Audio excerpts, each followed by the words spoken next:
Olá, amigos queridos, é uma grande alegria compartilhar com todos vocês esse canal de divulgação da doutrina espírita, em que realizamos as nossas singelas reflexões pelas leituras dos livros escolhidos, cada playlist um determinado livro de estudo.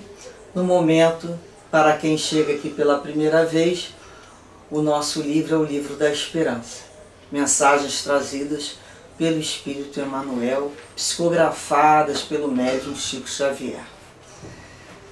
Agradecidos sempre por essas mensagens, por essas oportunidades de estudo e principalmente de unirmos em pensamento, em corações, para agradecer a Deus a bendita oportunidade da vida, a misericórdia desta reencarnação, onde aqui podemos reavaliar os nossos trajetórios, nossos caminhos, refletir em novas decisões e sermos mais corajosos ao modificar e reeducar antigos hábitos pelo padrão de Jesus. Dessa maneira, iremos passar a leitura da mensagem número 53, que tem como título Bênção Maior. E o querido Emmanuel nos inicia o texto com o Evangelho de Mateus, capítulo 13, versículo 16, em que Jesus nos disse: Bem-aventurados vossos olhos, porque veem, e os vossos ouvidos, porque ouvem. Ele continua no capítulo 17, item 11, em que nos diz: é uma mensagem, esse item 11, cuidar do corpo e do espírito, uma mensagem do espírito George, espírito protetor. Cuidar do corpo e do espírito. Ele nos diz assim: amai, pois, a vossa alma, porém, cuidai igualmente do vosso corpo, instrumento daquela. Desatender as necessidades que a própria natureza indica é desatender a lei de Deus. Não castigueis o corpo pelas faltas que o vosso livre-arbítrio o induz a cometer, e pelas quais ele é tão responsável quanto o cavalo mal dirigido pelos acidentes que causa. E ele nos traz no primeiro parágrafo, nessa instrução, nos dizendo assim, que a perfeição moral, e aí faz uma pergunta, se a perfeição moral consiste na tortura do corpo. E ele diz que para resolver essa questão, ele apoia-se em princípios elementares e começa demonstrando a necessidade de cuidar do corpo, que segundo as alternativas de saúde da doença, influi de uma forma muito importante sobre a alma, pois é preciso considerá-la como prisioneira na carne. Para que essa prisioneira viva, se movimente e até mesmo conceba as ilusões da liberdade, o corpo deve estar são, disposto e vigoroso. Façamos a comparação. Eis que os dois estão em perfeito estado. Que devem eles fazer para manter o equilíbrio entre suas aptidões e suas necessidades tão diferentes? Ele aqui nos fala de dois sistemas presentes. O dos ascetas, que querem aniquilar o corpo, e o dos materialistas, que querem rebaixar a alma. Duas violências quase tão insensatas, uma quanto a outra. E aqui nós vamos nos lembrar desse sistema. Então, o materialismo é a filosofia da qual o homem vivencia o máximo permitido dos gozos materiais. Todos os objetivos da sua vida estão voltados para a matéria. Tudo é matéria e nada vai sobreviver após a destruição do corpo. Então a gente fala a filosofia do niilismo, né, do nada. Tivemos, até hoje, são renomados filósofos que trouxeram essa filosofia do nada. Bem, criaturas que vivem para satisfazer o corpo e a carne e as necessidades crescentes do corpo, né? Porque cada vez que você atende uma necessidade do corpo, ela cresce em outra, né? Mais sensações. Então, vivem para o corpo. Então a gente vai lembrar das vaidades, né? Dos excessos físicos, excessos de comida, excessos de bebida, de sexo. Nós vamos lembrar aqui das sociedades hedonistas, né? Vocês ouvimos falar, o hedonismo é uma doutrina que considera o prazer como finalidade da vida. Então, se você não tem prazer, sua vida não tem menor objetivo. Então é hedonismo. A matéria é tudo, o excesso de matéria, é o culto ao corpo. Só que quando a criatura, né, começa chegar a determinada idade, a envelhecer, ela começa a sentir, né, o seu corpo se deteriorando, perdendo sua força muscular, ou então através de um acidente, perdendo, né, o que ela acreditava que era o seu grande trunfo, a juventude ou a beleza. Às vezes a gente viu pessoas morreram por picada de um mosquito da dengue. Então, nós vamos ver que isso tudo é muito ilusório, não se sustenta, é uma idolatria, né, do corpo e aonde a pessoa se esconde naquele corpo. Existe uma outra filosofia que é chamada de ascetismo. É uma doutrina filosófica e religiosa também, que se baseia no desprezo do corpo. Ela já vai ao contrário. E das sensações corporais. Também aí a gente vai encontrar um outro excesso, né, que são as asceses, que são os exercícios espirituais que visa a prática das virtudes, por meio de orações, estudo, meditação. O problema não é esse, agora que vem mortificação e penitência. Então nós vamos lembrar lá dos faquires indianos, vamos lembrar dos católicos numa época antiga, em que faziam suas penitências, suas promessas de subir escadas, não sei quanto tempo, de joelho, seus jejuns excessivos, o claustro, viver em silêncio. Então, na realidade, ali é como imaginamos, estivéssemos ali batendo num carro, chicoteando um carro pelo acidente que ele causou, que na realidade é o motorista, né? Ou então batêssemos na nossa mão porque a mão é que furtou um objeto.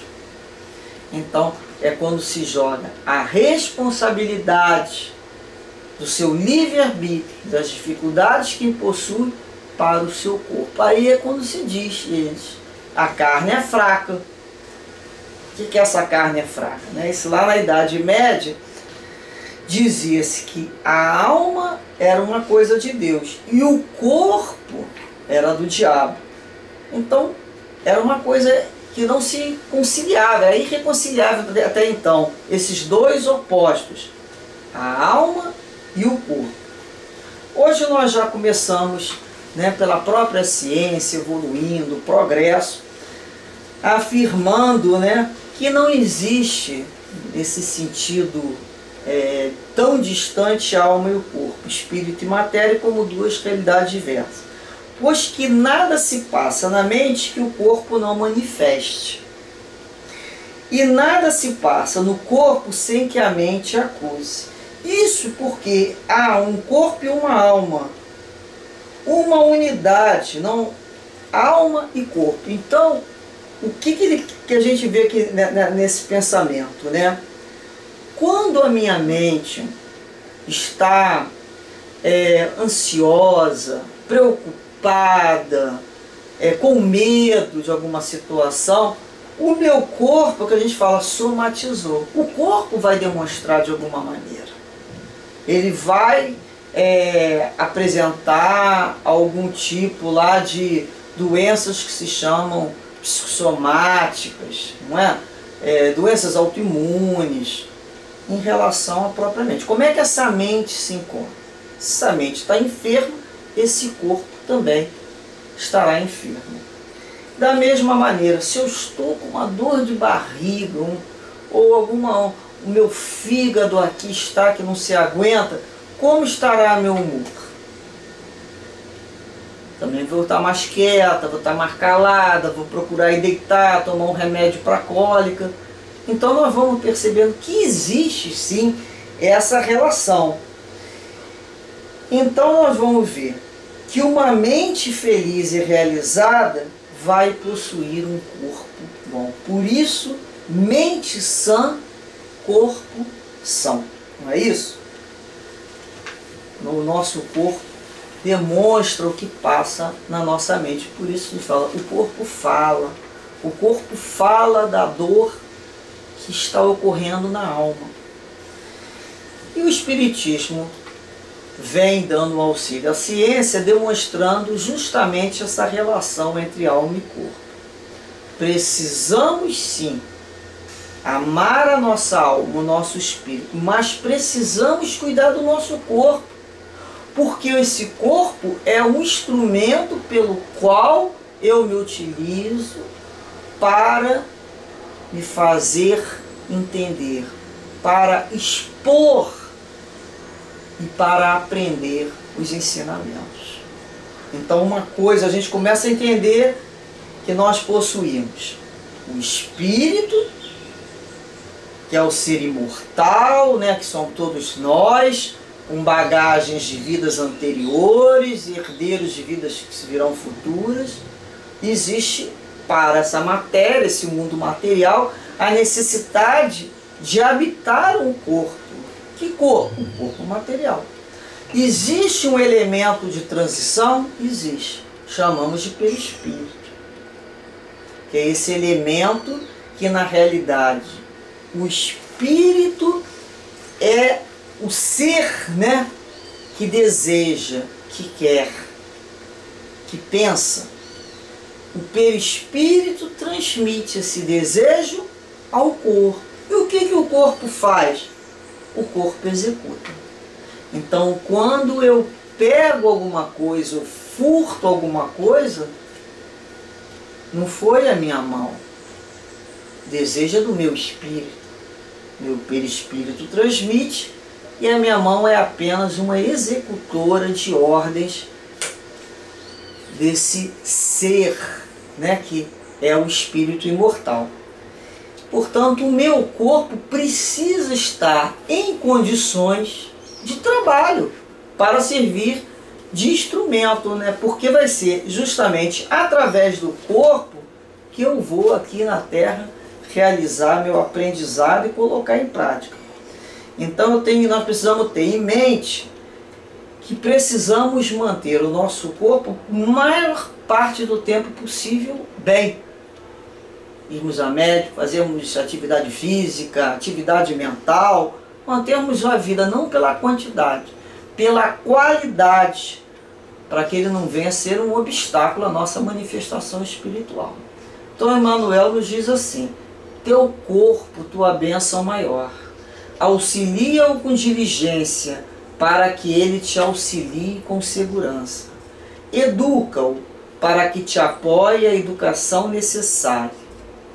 Cabine de comando, consegues manejá-lo, expedindo ordens e sugestões que remodelam o pedaço de globo em que respiras. Escopro, burilas com ele a matéria densamente concentrada a fim de convertê-la em amparo e alegria. Pena, utilizas-te dele para gravar as concepções que te fulguram no cérebro, assimilando as inspirações das esferas superiores. Uma lira pode estanger-lhe as cordas do sentimento e compor a melodia verbal que se faça jubilosa renovação naqueles que te escutem. Santuário, faze dele o templo da emoção, aurindo forças para sonhar e construir, ou formar o jardim da família em que situas os filhos do coração. Teu corpo, tua bênção maior. Há quem o acuse pelo golpe da criminalidade ou pela demência do vício, como se o carro obediente devesse pagar pela embriaguez ou pelos disparates do condutor. E existe ainda aqueles que declaram culpado pelos assaltos da calúnia e pelas calamidades da cólera, qual se o telefone fosse responsável pela malícia e pelos desequilíbrios dos que lhe menosprezam e injuriam a utilidade. Considera que o corpo te retrata a inteligência em desenvolvimento no planeta. Inteligência que no seio da terra é semelhante ao filho em promissora menoridade no colo maternal. Para que lhe percebas a grandeza na posição de instrumento vivo de teu progresso e elevação, basta que observe neles a tua própria condição de estrela nascitura, mas ainda cativa, com duas pontas na forma de pés, transitoriamente aprisionadas ao chão do mundo. Duas hastes preciosas no feitio de braços para o trabalho e uma antena em que a luz do pensamento chameja, vitoriosa na estrutura da fronte, magnificamente erguida à majestade dos céus. Bendito seja o nosso corpo, o tabernáculo divino, que possamos santificá-lo, utilizando como instrumento que é, para o bem, para colocar em prática no nosso dia a dia tudo aquilo que aqui viemos realizar e aprender. Muita paz, muita saúde e muita prosperidade espiritual a todos.